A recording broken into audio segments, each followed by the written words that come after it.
سلاورس بو فرهاد اتروشی بو مسعود بارزانی بو پارتی دموکراتی کردستان بو بنمالا بارزان بو 1 میلیون دنگت هوا برین افریکن پرلمان عراق بغداد سر سپاس سالار عراق دنگ دا هاتا دانه ایک عرب دانا جا ایک کرد البته اما در انجام لاوازیا پان هر دو حزب البغداد بس گوتنکو گلکو گرگ بوتا فرهاد اتروشی او عربی بزارید دیتا گهید معنوی چند فرهاد اتروشی رابو على اساس خوب معترض کتو یه طاوی تاس قبیلا کم سروی که پرلمانی گوته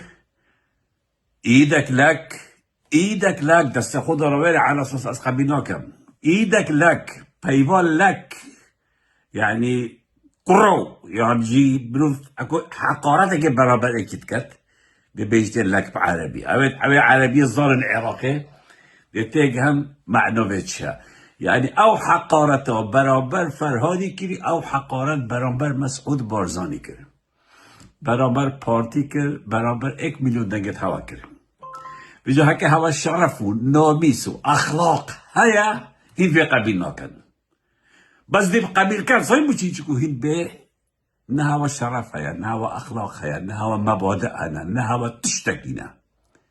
مسعود بارزاني بيل مختار بارزان يه بيرازيا بجا ايدك لك و دس حدو تبديت خوي كانت نفت شوفت مسعود بارزاني دا نويري باغويت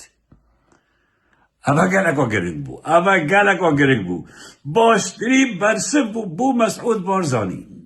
دهره مسعود بارزانی دهره هرکیه کره حمایده دهره جواب سروی که پرلمانی ده چه بوده تا تو کریا چنه بجا اف پارتیت حرحر و نرنری بلا بینه جواب سر سروی که پرلمانی خوده نویرن باغن نویرن جواب هایی جیبتا چه بید سوسیال میدیا دا پچک بارجا خود تحلو ترشکن بس هر عبادی بینید اگر مسعود اف شرف و نامیسه دی آلو که فرکسیون خود بغداد بکشید دی وزیرت خوش بغداد بکشید بس انسانه که خائنه خو فروشه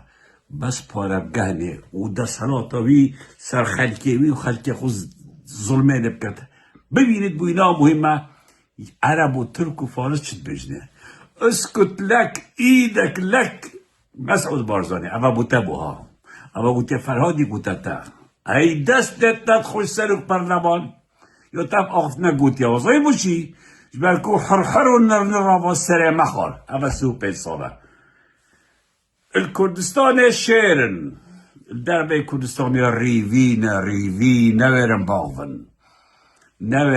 پاویجان کل پیش پرده شد بجنه هوا پانو کل پیش پرده چند تبلات هوارات کن چود بجنه هوا ببینیم خیر و خوشی دم